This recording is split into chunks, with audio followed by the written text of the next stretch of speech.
Hey everyone, and welcome to Conquer the Mirror Demon. And my name is Tanja Andersen. I am your host on this amazing summit. And today we have a friend. She's a friend. I've known her for 2 years now, 2 years plus. We're coming over, and her name is Robin Gargano. I hope I say your last name correct. Yes, Robin Gargano. Perfect.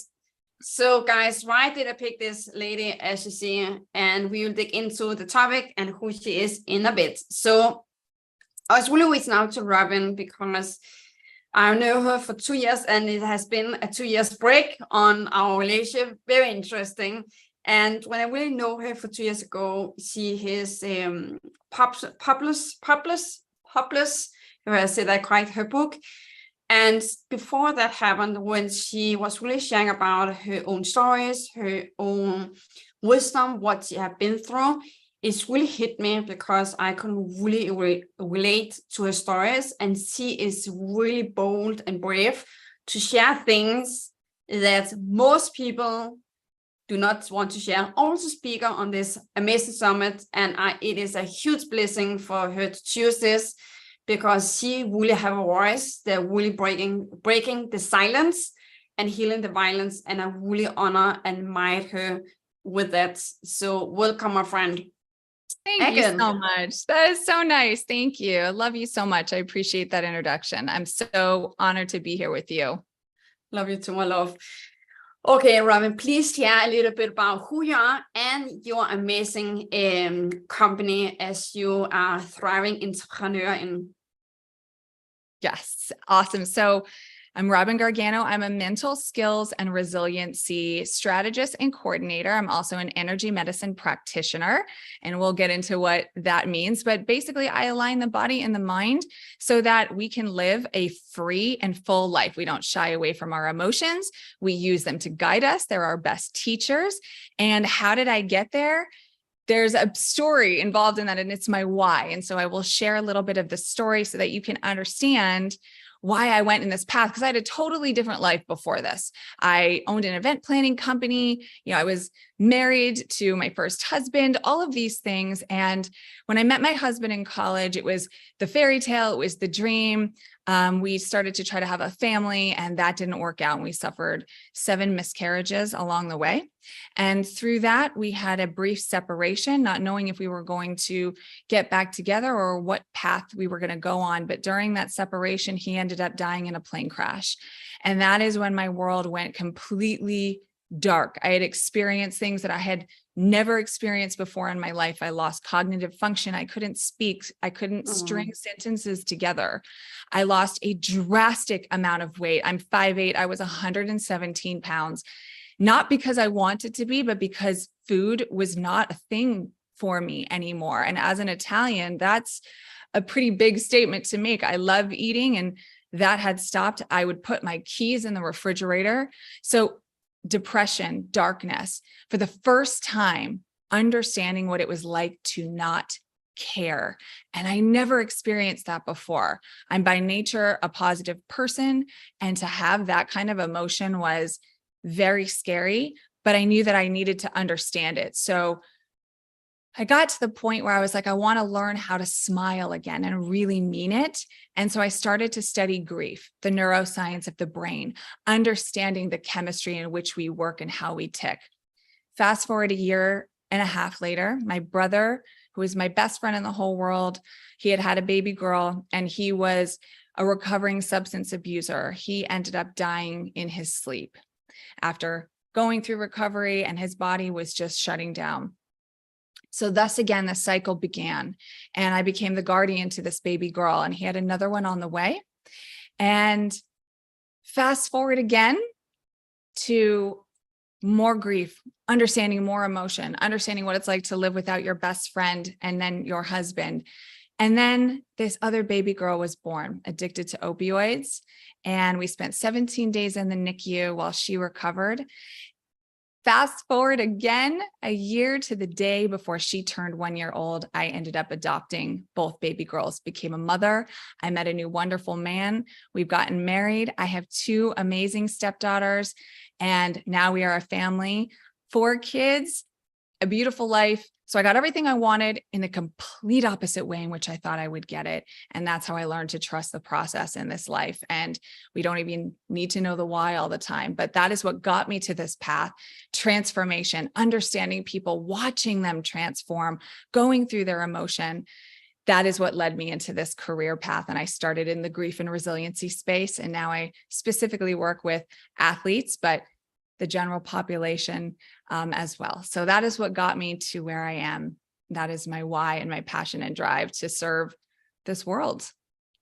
Amazing. Thank you for sharing. The topic Robin and I will talk about is emotions are freedom. So share briefly around why is this topic so important for you, and why is emotion freedom?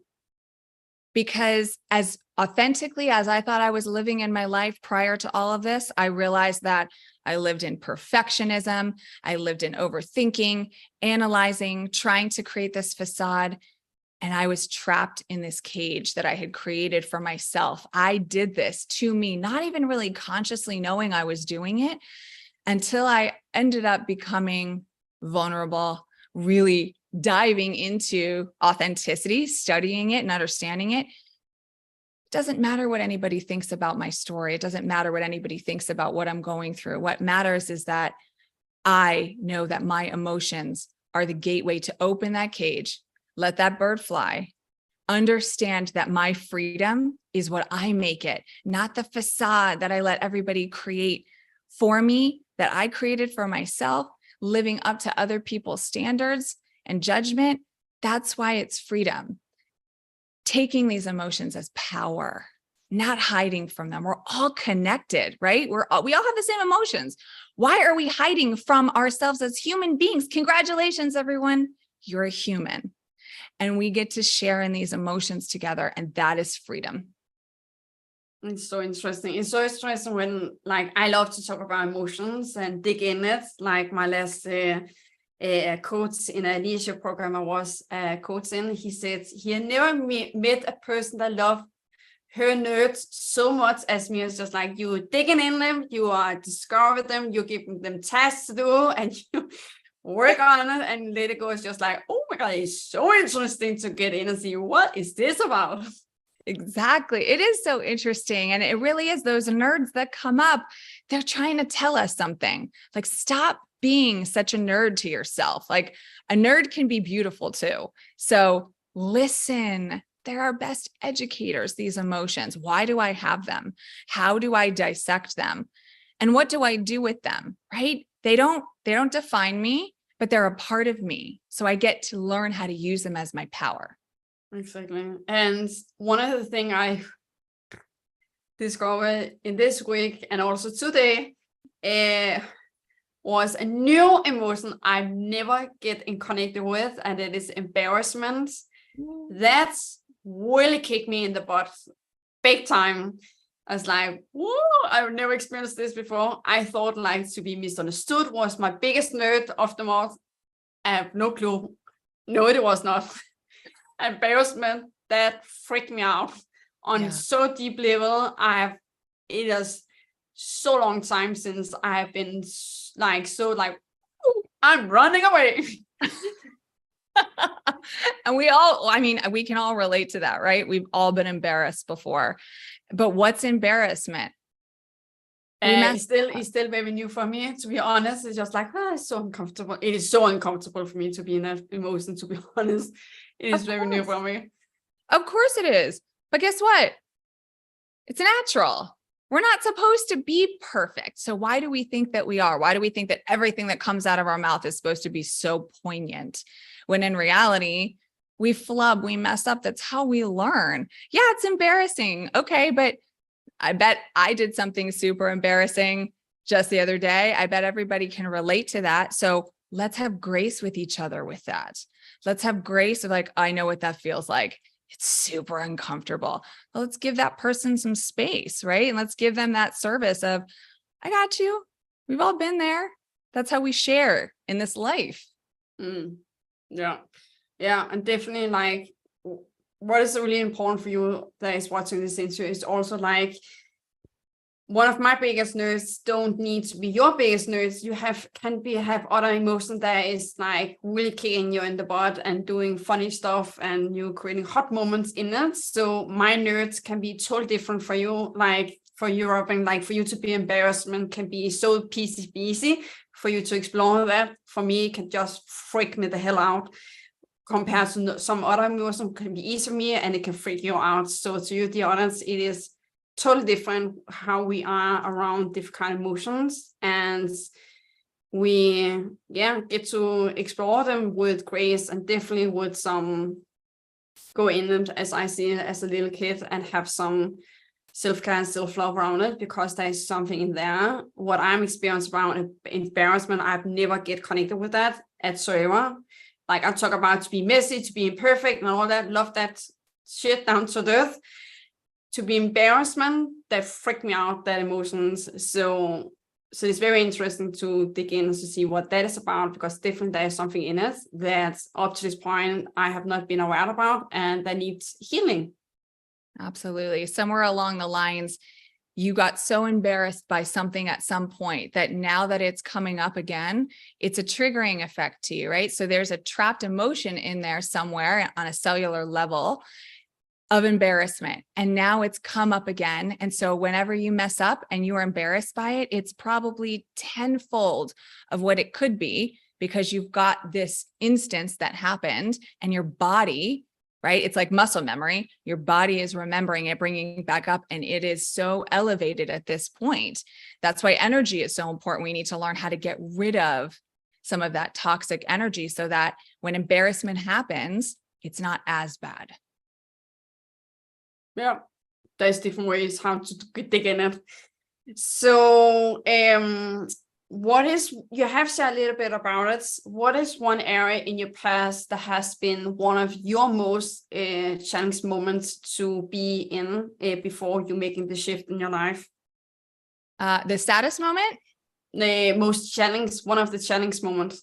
Most challenging moments. One of the most challenging moments of my life. Well, there's so many of them.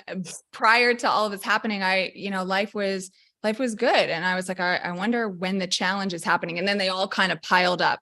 So my miscarriages were the first big challenge of not understanding why my body wasn't producing what I wanted it to, not understanding why God wasn't gifting me with this deserving nature. Women get to do this, right? They get to have babies. Why wasn't that in the cards for me and my husband? We were good people, good couple. We did IVF time and time again. And so that challenge of not being able to control the situation, because I lived in that a lot of, I can control this, I can do this. And I would push through really deep, dark emotions to get to the next level of strength, which is so bad to do, right? We need to dwell in this and really understand it, because what are you doing? You're just compartmentalizing. You're putting it in this box. You're tucking it away so that one day you're going to open it up and it's going to explode and vomit all over your face. So I did that.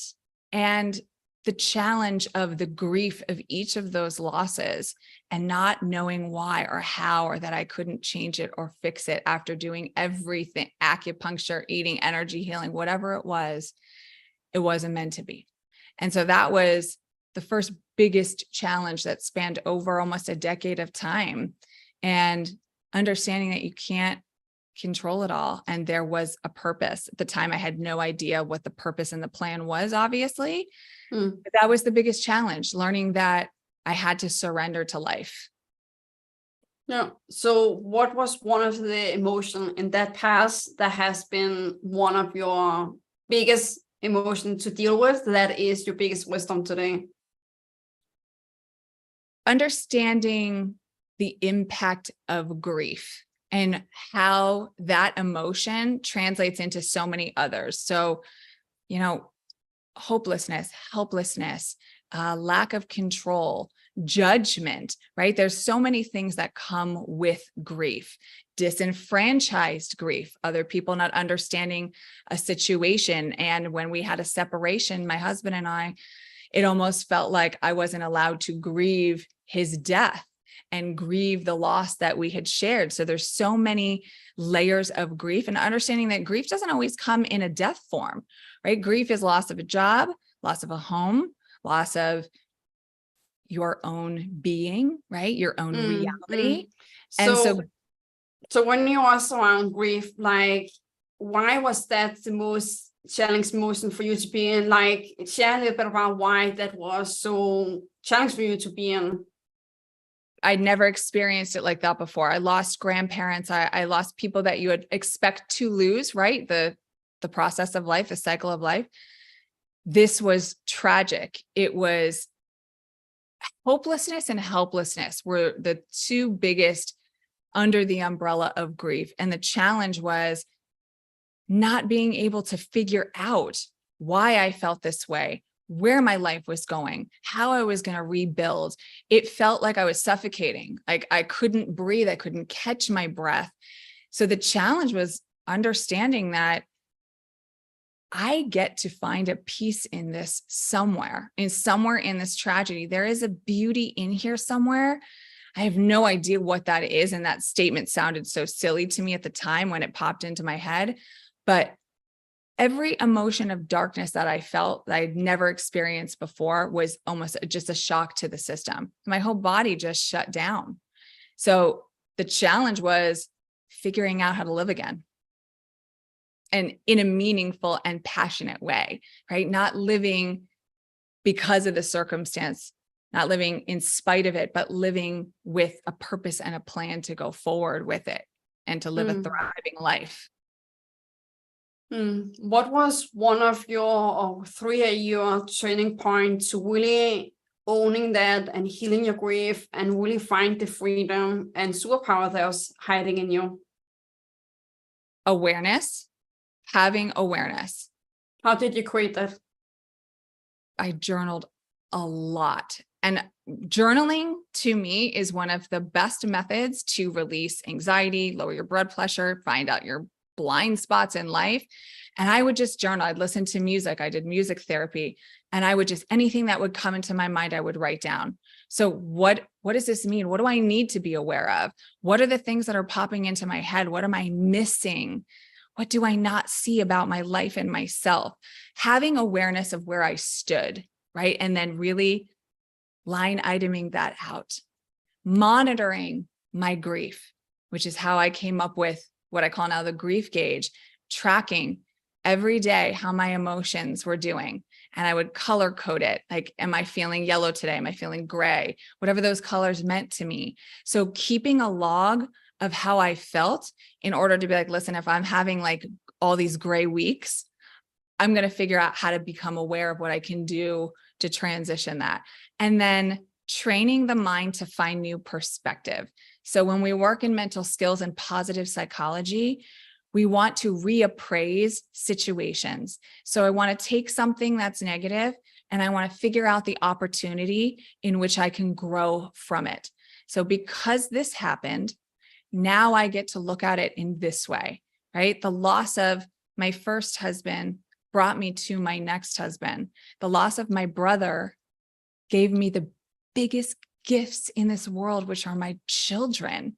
Another human being that left this earth gifted me with the most precious thing that I personally could ever receive: perspective. If this had to happen, what can I transform it into? I didn't want it to happen. That's not what I wanted, but it did. And so can't change it. How can I find new perspective? So awareness, tracking myself, not being afraid to do that, and then reappraising and finding new perspective, which gives you hope for the future. How did you find new how did you find new side of life? Like for me, the first thing was go to Google and I find like key on where do I get to go? So how did you find that of your life? I read a lot. I Googled a lot too. Anything Google. Google's the best. Google is your friend, right? Hey Siri, I don't even know if that was. I've never tried it. Never done that. She'll answer any question for you. I did a lot of energy work too. So I wanted to rid the body of all this toxicity that was inside of me. And energetically, if you're not looking at energy, if you're not looking at it in a functional way, combining it with, Western medicine, you're not understanding the body and how you can rid yourself of it. So really diving into that, into the energetic world, got me to a place of, okay, I can figure out how to heal. And that was a new perspective, right? Understanding quantum physics and what that means, right? So I started to, I went into a deep dive. What is this? Why is the world the way it is? How do I get to challenge myself to find this perspective? It's all about the challenge and how much you believe in yourself that you can conquer something. So then I started to look up different words. What do these words mean to me to find perspective? And one word that always stuck with me was surrender. And a lot of people are afraid of that word. They're like, I'm not going to surrender. Like that's giving up. In my definition of surrender, it's I get to surrender to this life, right? I get to sit back, Jesus, take the wheel, whatever you believe in, and I get to trust that everything is happening in the exact way that it is supposed to, even though I don't see it that way. So I'm going to surrender to the possibility of the unknown and be okay with that because there's nothing else I can do to change it. So why don't I just let go a little bit and figure out what that word means? So there was just a lot of studying, which is what brought me to where I am.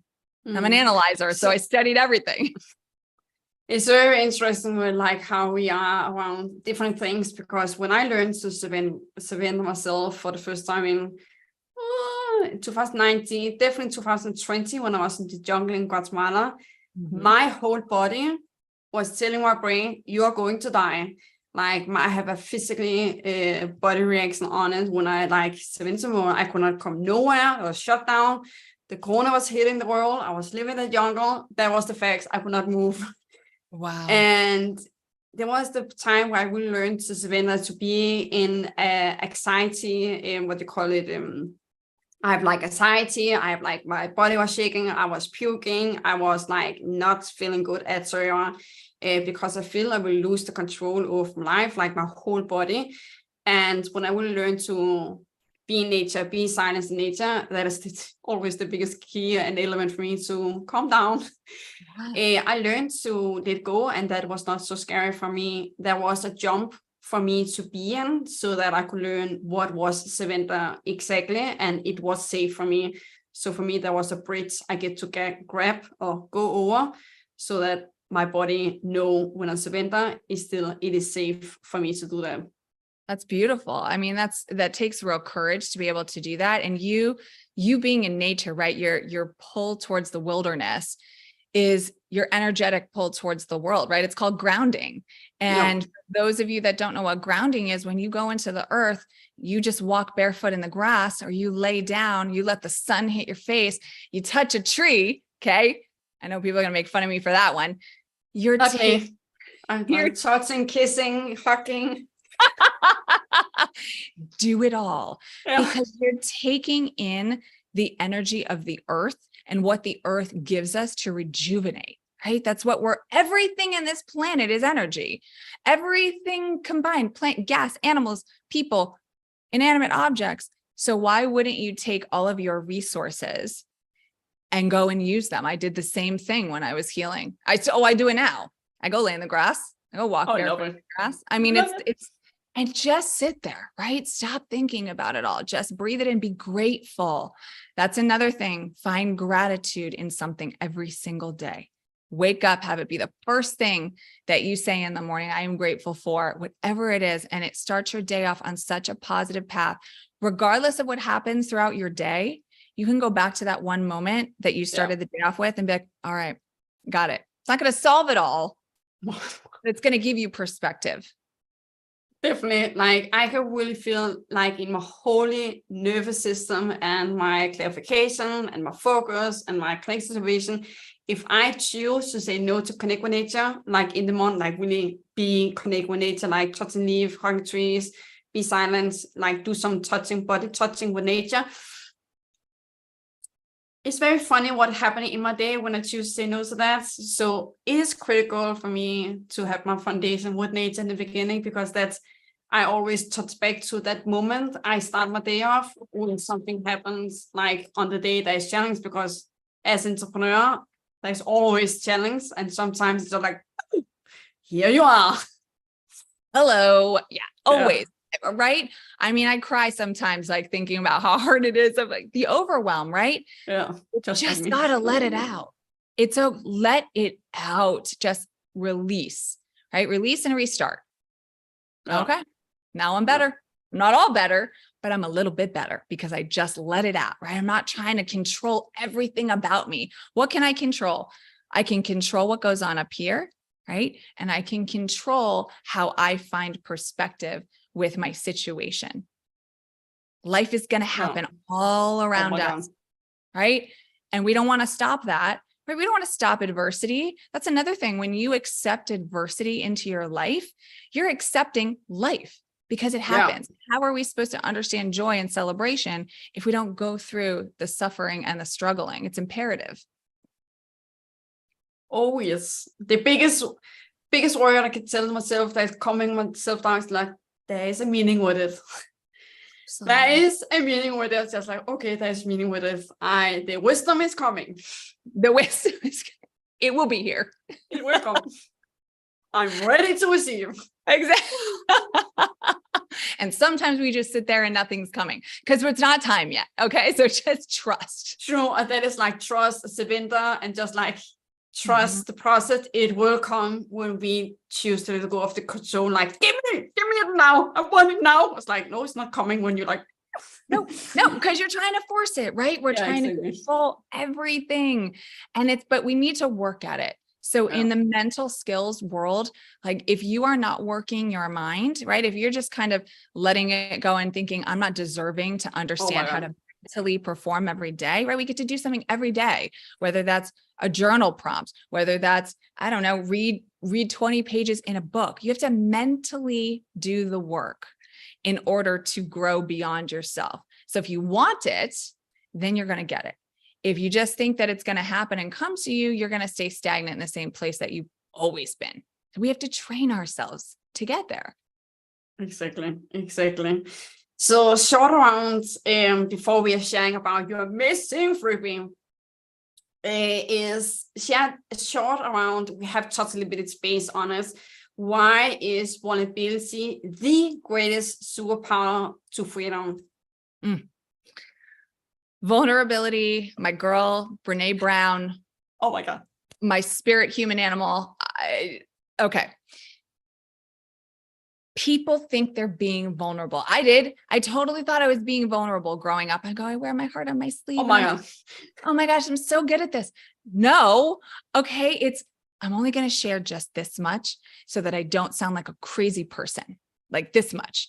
But what is that? Okay. So what did I do? What did I just say there? So I don't sound like a crazy person. We are so self-deprecating in the fact that if I show you what I'm feeling, you're going to think that I'm nuts. Why do we create this narrative around that? Why is that something that we're talking about? Why is it just like, you know what? I feel like crap today. I feel off. My body is aching. My mind is all over the place. Why can't I just share that? When I share something like that, when I don't care what someone else thinks, which by the way, that takes a long time to get to. It took me a long time to get there, a long time. And that ugly thing will rear its head throughout your whole life about having to care about what people are saying. But once you really let go of that, you know what? I can't change people. I can only put out what I put out. And if you don't like it, that's okay. And if you have a problem with it, that's a mirror image of what you are seeing within yourself. Ding, mirror demon. So we get to take a look at that, right? But when I show you who I am, that gives you the freedom to show me who you are. And then we are connected and bonded on a level that is so much beyond subsurface. We're not talking about the weather, how was your day? We are really connecting as humans. And then we're exchanging really positive energy together. Even though we're speaking in a negative space, we're building each other up. right? We're feeding off of that. And so why wouldn't I want to share and receive the same in order to grow? The most powerful people in the world have a very great relationship with vulnerability because they're not afraid of themselves. And they use that to lead their lives versus take it away. I'm a human being. I'm meant to be this way. I'm meant to have this stuff. If I wasn't meant to have these gifts of emotion, I'd be a robot. So be thankful that you're not a robot, right? Be thankful and look at your emotions as gifts and then share them. Some people are going to be super uncomfortable with it. Oh my God. That's fine. Many. That's fine. That's okay. But it is because it's about themselves. It's so like when I share my emotions as Robin do, like down to what it is, like what it exactly is, what I think, what I feel, what I've done, like share how it is with no filter. Sometimes I get like, are you okay? Or do you need to go to the doctor? Or are you sure you don't have a mental illness? Or there's something wrong with you? Or like, it's just like, oh my freaking God, what is happening? And it's only about themselves. It's more into what they are uncomfortable. Maybe they have no awareness about. They maybe have some pain around it, or have some trauma, or have some past that is connected to it. Because when I share my emotions and people react, it shows me where the person is. Maybe the person is aware about it. Maybe the person is not aware about it. And here it is really for me to choose. Do I choose to go in it and be a mirror to heal the other person if the person is worthy and have saying yes for me to serve the person? Or if not, I will step out of it and say, this is not my fight to fight. Exactly. And that's all you can do. And that's all you need to do. Because like you said, if someone is reacting in an adverse way to what you're saying, that gets to be their trigger of understanding of why do I feel this way? Now you get to go back and you get to look at yourself and understand. But I've given you the opportunity to share whatever you want to share. So that person that had that toxic, attitude towards what you're sharing, somewhere that's going to stick in the back of their head and be like, you know what? She was okay with saying this. Why can't I? And for the ones that don't, we just get to hold a space for them and grace for them that they will find their path in life and live in the way in which they choose, right? With compassion. Vulnerability comes compassion, and vulnerability is freedom because you're sharing who you are as a person. Amazing. Amazing. So share shortly before we are ending. What is your amazing free gift to the dear audience that is watching this interview? Yes. So my free gift was something that I mentioned earlier. I have a whole packet of the grief gauge. So if you want to start to monitor your own emotions, it explains how to do that. There is an assessment about your values. So we all think that we know what our values are in life, but really when we assess them, we see how misaligned we are. Knowing your values is a great way to find new perspective, how to bring in new habits, new things into your life that are going to gauge you in a positive way. And then within that packet is also what I call the journey journal. So you can use it as you wish, or you can use it in tandem with the grief gauge. So how am I feeling? This is what I see, and just start to write down your journey. And then after each week, each month, you've created a storyline. Go back and see how far you've come or the work that you need to do to go forward. So that packet of information is linked in the link tree underneath your summit link, and you can just go and grab it there. It's a downloadable PDF. Amazing. And how you get access to that is going back to email. That is the link to Robin's free gift. The last 1 minute, girl, what is your advice to your 20 years old you in the past? Don't be afraid of your own voice. You don't have to be a perfect human being. And that's what I was. If I could go back 20 years, don't be afraid of who you are. Don't be afraid to speak, and let it all be okay. You can be unapologetic in a very humble way and just be free with who you are. Amazing. Amazing. Thank you so much, dear audience, for watching Robin and I in this amazing topic. Emotions are freedom. It is, and is big blessing. I have a girl, a sister on the other side. there is loving emotion like me. It is the most amazing, interesting things to go in discovering in and see what that is about. And every emotion have a gift, and every emotion is our superpower to the next level. So thank you so much for watching, the audience. It has been a blessing for Robin and I, and we really invite you right now to go into and click on the freebie so that you get access to Robin's freebie, and also really are connected with her so that you get updates on how do you experience emotional freedom, how do you connect with your emotions, how do you learn to come to the place as Robin to really embrace it and be proud of it and be so empowered by every emotion. How do you learn that it is possible for you? Because if it is possible, Robin, it is also for you. So we will invite you to go right now back in your email and click on the link so that you get access to that and access to Robin's work, and get her in your ears, in your email, and get up to date on how do you learn what Robin are embracing. So thank you so much, my love, for you to choose to be here. It has been the biggest blessing for, again, having a sister that love emotions like me, and that talk about it and courage enough to, and bold enough to say it how it is. So thank you so much for what you're doing. Thank you for your time, your heart, your voice, your wisdom, and for you to be alive on this earth. Thank you so much for being here, my love. Thank you so much. Thank you for the movement you've created and this space for everybody to share and grow from. And you are such an amazing human being. So honored to be here. Thank you for creating this platform for us. You are most welcome. And with that, guys, having the most amazing day. And with the last words,